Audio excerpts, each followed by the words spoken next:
मेरो नाम तिलक पौडेल, मेरो घर सुर्खेत हो। म कार्यरत यही हुम्ला जिल्ला कोष तथा लेखा नियन्त्रण कार्यालयमा आन्तरिक लेखा परीक्षा सहायकको रूपमा कार्यरत छु।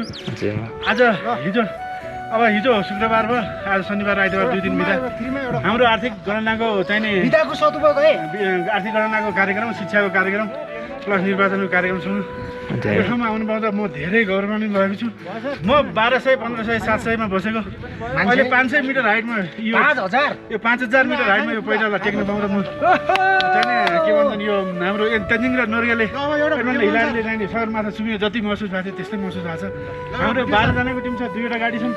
हाम्रो 12 भाइ 12 बहिनी भने जस्तो हामी टक्क लाएर यहाँ टिम छ। हामी तल खाना खाएर अहिले हामी 5000 मिटर हाइटमा छौँ। हामीले फोटो सेसन गरिरहेका छौँ र यसरी हाम्रो यो समस्त साइज जोडाइदिएकोमा महादेव कैलाश दर्शन गर्ने हामीले अवसर दियो। जय शम्भो, जय शम्भो। कस्तो लाग्छ गाइजहरू, आफ्नो प्रतिक्रिया जनाउनु होला ल। Thank you.